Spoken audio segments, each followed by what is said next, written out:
సింహం వారి కనుక చూసుకున్నట్లయితే ప్రస్తుతం మీకు లగ్నంలో కేతు ఉంటూ డబుల్ ట్రాన్సిట్ అంటే గురువు శని ఇద్దరు కూడా పంచమ భావాన్ని వీక్షిస్తున్నారు. గురువు మీకు లాభస్థానంలో ఉంటూ సింగిల్గా గురువు చూడడం వేరు, శుక్రుడితో కలిసి చూడడం వేరు, మరింత బలం అన్నమాట దానికి. కాబట్టి ఈ గురువు ఎప్పుడైతే లాభస్థానంలో ఉన్నాడో మే 14వ తేదీ నుంచి జూన్ 2 వరకు ఈ రెండు గ్రహాలు కలిసి ఉండి చూస్తాయి ఈ పంచమ భావాన్ని. మరి ఈ భావాన్ని చూస్తున్నందుకు మీకు కలిగే ఫలితాలు ఏమిటి, ఎటువంటి విషయాల పట్ల మీరు జాగ్రత్తగా ఉండాలి, ఏ దేవత ఆరాధన చేసుకోవాలి అనేటువంటి అనేకమైనటువంటి అంశాలు చెప్తుంది నేనైనప్పటికీ చెప్పిస్తుంది సాక్షాత్ లలితాంబవారిగా భావిస్తూ లలితాంబిక అమ్మవారి యొక్క అనుగ్రహం మీకు పరిపూర్ణంగా కలగాలని మనస్ఫూర్తిగా కోరుకుంటూ, ఇక్కడ గమనించినట్లయితే ఈ యొక్క పంచమం అనేటువంటిది ఆలోచన, రాజకీయము, సంతాన యోగాలు, క్రియేటివ్ రిలేటెడ్ సంబంధించినటువంటి అంశాలు. కాబట్టి మంచి ఆలోచనలు చేయడం, ఒక మంచి ప్లాన్ వేసామంటే సక్సెస్ అయిందంటూ ఉంటాం. సో మీ ప్లాన్స్ సక్సెస్ అవుతాయి. ఎప్పటి నుంచో సంతానం లేదు, మీ జన్మజాతకంలో పంచమ స్థానం పాడైంది, అసలు కలగదని చెప్పేశారు, కానీ ఏంటి మిరాకిల్స్ జరిగిందంటూ ఉంటాం. అలా మిరాకిల్స్ సంతానం విషయంలో ఇచ్చేటువంటివి. కేవలం సంతానం ఇవ్వడమే కాకుండా సంతానం విషయంలో కొన్ని అభివృద్ధికరమైనటువంటివి జరుగుతాయి కూడా చెప్పాలంటే సింహం వారికి. అలాగే మరొకటి ఏంటంటే రాజకీయ నాయకులకు బాగుంటుంది, ఆరోగ్యం కూడా మెరుగుపడుతుంది. పంచమ స్థానం ఎప్పుడైనా యాక్టివ్ అయితే ఆరోగ్యం మెరుగుపడుతుంది, ఇమ్యూనిటీ. కాబట్టి క్రియేటివ్ ఫీల్డ్లో ఉండేటువంటి వారికి కూడా కొత్త అవకాశాలు రావడం ఇలాంటివన్నీ జరుగుతాయి. అయితే లాభస్థానంలో కాబట్టి వ్యాపారస్తులకు మంచి అనుకూలమైనటువంటి వాతావరణం. కాకపోతే మీకు ఇక్కడ లగ్నంలో కేతు ఉంటే అష్టమంలో శని ఉన్నాడు. అష్టమ శని ఉన్నప్పుడు ఏమైపోతుందంటే తెలియకుండానే మానసికంగా కొంత లైఫ్లో పడుతున్నటువంటి కొన్ని నిందలు అనుకోండి, ఇబ్బందులు అనుకోండి, వాటి వలన కొన్ని నెగ్లిజెన్సీ, అంటే ఏం చేస్తాం, ఏం చేసినా మనకు కలిసి రావట్లేదు కదా అన్న ఫీలింగ్ వస్తూ ఉంటుంది. దానికి కారణం కేవలం అష్టమ శని ఒకటే కాదు, లగ్నంలో కేతు కూడా ఉన్నాడు. దీన్ని మనం గుర్తుపెట్టుకోవాలి. ఎప్పుడైతే లగ్నంలో కేతు ఉన్నాడో విరక్తి, వైరాగ్యము, దీంతో పాటు అద్భుతమైనటువంటి జ్ఞాన యోగాన్ని, అద్భుతమైన భక్తి యోగాన్ని కూడా ఇస్తాడు. అంటే మీ యొక్క థింకింగ్ ప్యాటర్న్, అంటే మీ ఆలోచన విధానాన్ని కనుక మీరు అద్భుతమైనటువంటి ఆధ్యాత్మిక ఆలోచనల వైపు మీకు కనుక వెళ్ళినట్లయితే లైఫ్ మొత్తం టర్న్ అవుతుంది. కాబట్టి కొంచెం ఉదయం నిద్ర లేచిన వెంటనే కూడా ఒక్కసారి గణపతిని తలుచుకోండి, కాలభైరవుడి యొక్క అష్టకం చేసుకోండి. అష్టమశని నడుస్తుంది కాబట్టి కాస్త నువ్వులు దానంగా ఇవ్వడం, మీకు దగ్గరలో ఆలయాల్లో నూనెని, అది దీపారాధనకు వాడే నూనె అనుకోండి, లేకపోతే ఏదైనా అటువంటి నూనెను వాడడం చెయ్యండి. మరియు ఇక్కడ ఈ సప్తమ స్థానాన్ని కూడా వీక్షిస్తాడు చెప్పాలంటే.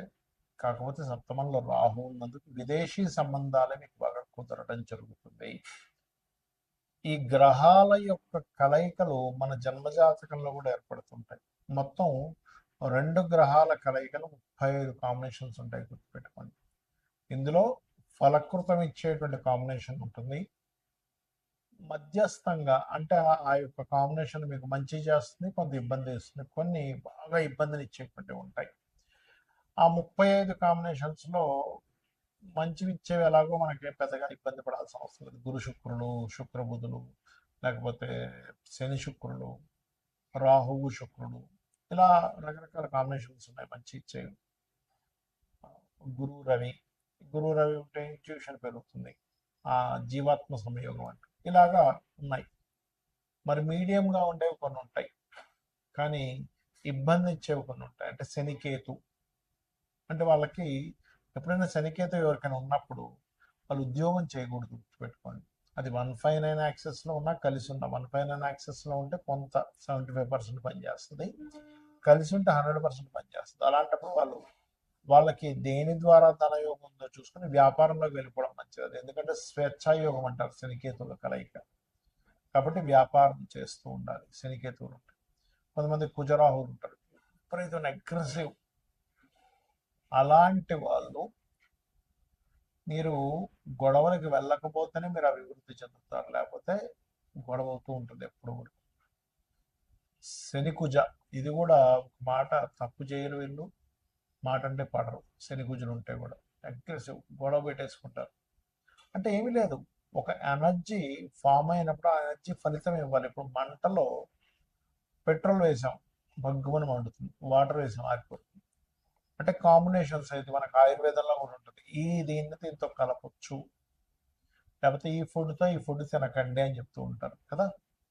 అలాగే మనకి మనకి కెమికల్ వీటిలో కూడా చూడండి, కొన్ని కొన్ని కెమికల్ రియాక్షన్స్ జరుగుతూ ఉంటాయి. అంటే ఒకదాన్ని ఇంకో దాంతో కలిపినప్పుడు ఒక రకమైనది వస్తుంది, ఒక దాని నుంచి ఒకటి తీసేసినప్పుడు ఇంకో రకమైనది వస్తుంది. అలాగే గ్రహాలకు కూడా ఇప్పుడు కుజుడు రాహు అనుకోండి, ఇది ఒక సర్పదోషం. మళ్ళీ రవి రాహు అయితే పితృదోషం అంటారు. ఇలా ఏంటంటే ఫస్ట్ మీరు ఎప్పుడైనా సరే జన్మజాతకంలో ఒక 8 బ్యాడ్ కాంబినేషన్స్ ఉంటాయి. శనికేతువులు, కుజరాహువులు, కుజరవి, కుజరవి కాదులేండి, రవి రాహువులు, అదేవిధంగా శని కుజ, బుధ కుజ, ఈ రకంగా ఉంటాయన్నమాట. శని శుక్రకేతు ధనహీనత యోగం. అయితే ఇందులో మళ్ళీ అమ్మవారిని ఆరాధించిన, లక్ష్మీ గణపతిని ఆరాధించిన మళ్ళీ అద్భుతమైన ధనయోగంగా మారుతుంది. ఇవి ఒక్కొక్క భావంలో ఉంటే ఒక్కొక్క ఫలితాలు ఇస్తాయి. ధనస్థానంలో ఉంటే ధనం మీద ఎఫెక్ట్ చూపిస్తూ ఉంటుంది, సప్తమం మీద ఉంటేనేమో వివాహం మీద చూపిస్తుంటుంది, 12 మీద ఉంటే ఇన్వెస్ట్మెంట్స్ మీద చూపిస్తూ ఉంటుంది, 4 మీద ఉంటే ఒక్కోసారి యాక్సిడెంట్స్ మీద చూపిస్తుంటుంది, లేదా ప్రాఫిట్ మీద చూపిస్తుంటుంది, పంచమంలో ఉంటే ఏమో సంతానం మీద, 7వ భావంలో ఉంటే జీవిత భాగస్వామి మీద, 12లో ఉంటే వివాహ జీవితం మీద, అష్టమంలో ఉంటే యాక్సిడెంట్స్ మీద, భాగ్యంలో ఉంటే తండ్రి గారి ఆలోచన విధానం, తండ్రి గారి యొక్క నేచర్ మీద ఇలా చూపిస్తూ ఉంటుంది.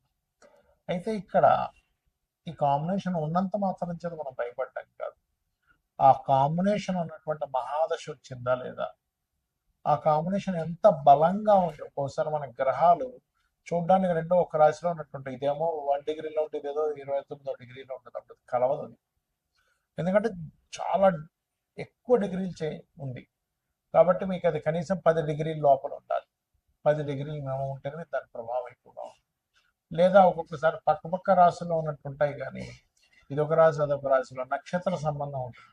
అంటే ఉదాహరణకి ధనిష్ట నక్షత్రం, మృగశిర నక్షత్రము, లేకపోతే ఈ కుజ నక్షత్రాలు 2 పాదాలు అందులో 2 పాదాలు ఇందులో ఉంటుంటాయి. లేదా గురు నక్షత్రాలు కూడా పునర్వసు, విశాఖ లేదా పూర్వభద్రం 3 పాదాలు ఒక దాంట్లో ఉంటే 4వ పాదం ఇంకో రాశిలో ఉంటుంది. ఆ రకంగా పాదాలు మారినప్పుడు రవి నక్షత్రాలు కూడా, ఇప్పుడు కృత్తిక ఉంది, కృత 1వ పాదం మేషంలో ఉంటే 2, 3, 4 పాదాలు వృషభంలో ఉంటుంది. అదేవిధంగా ఉత్తరాషాఢ కూడా ఉంటాయి, 1వ పాదం ఒక దాంట్లో ఉంటే సింహంలో ఉంటే 3 పాదాలు కన్యలో ఉంటాయి. ఉత్తరాషాఢ కూడా 1వ పాదం మకరంలో, ధనస్సులో ఉంటే మకరంలో మరో 3 పాదాలు ఉంటాయి. ఇలా పాద సంబంధం వచ్చిన 10 డిగ్రీల లోపల ఉన్న ఆ మహాదశలు నడుస్తున్నప్పుడు అది ఏ భావంలో ఉందో చూసుకొని దానికి సంబంధించిన మీరు పరిహారం కనుక చేసుకోగలిగితే, అంటే ఏ 2 గ్రహాలు కలిసాయో ఆ 2 గ్రహాలు ఏ పోర్ట్ఫోలియోని యాక్టివ్ చేస్తుందో తెలుసుకోవాలి. ఆ సమయం ఎప్పుడు వస్తుందో తెలుసుకోవాలి. అది మహాదశ, అంతర్దశాలు కొన్నిసార్లు ఎలా ఉంటుందంటే అసలు ఆ దశే రాదు కొన్నిసార్లు. అంటే ఉదాహరణకి ఏ శుక్రకేతువులు కలిసి ఉన్నారనుకోండి, అసలు ఈ అబ్బాయి పుట్టడం, అబ్బాయి కృత్తికలోనో రోహిణిలోనో పుట్టాడు, ఆయన కేతు మహాదశ రావాలంటే దాదాపుగా 110 సంవత్సరాలు పడుతుంది. ఎప్పుడు ఆ 110 సంవత్సరాలు అప్పుడు వస్తే ఏంటి, రాకపోతే ఏంటి. మనకి ఏ దశలైనా 70-80 సంవత్సరాల వరకే గుర్తుపెట్టుకోండి. 70-80 తర్వాత అన్నీ కూడా కర్మ సంబంధించినవి నడుస్తూ ఉంటాయి. కాబట్టి మహాదశ వస్తుందా లేదా, ఆ కాంబినేషన్ ఎంత బలంగా ఉంది లేదా ఎంత బలహీనంగా ఉంది, నిజంగా ఏదైనా పోర్ట్ఫోలియోని యాక్టివ్ చేస్తుందా, లేకపోతే ఉన్నాయి పేరుకి కొన్ని మంచి కాంబినేషన్స్ కూడా అంతే అండి, పేరుకి మాత్రం అద్భుతమైన యోగం ఉందండి. ఎందుకంటే 2 గ్రహాల కలయిక ఈ యోగం. మనం ఇప్పటి వరకు ఈ రాశి వారికి భావాన్ని యాక్టివ్ చేస్తుందని చెప్పడానికి కూడా కారణం ఏంటంటే అది యోగాన్ని యాక్టివ్ చేస్తుంది.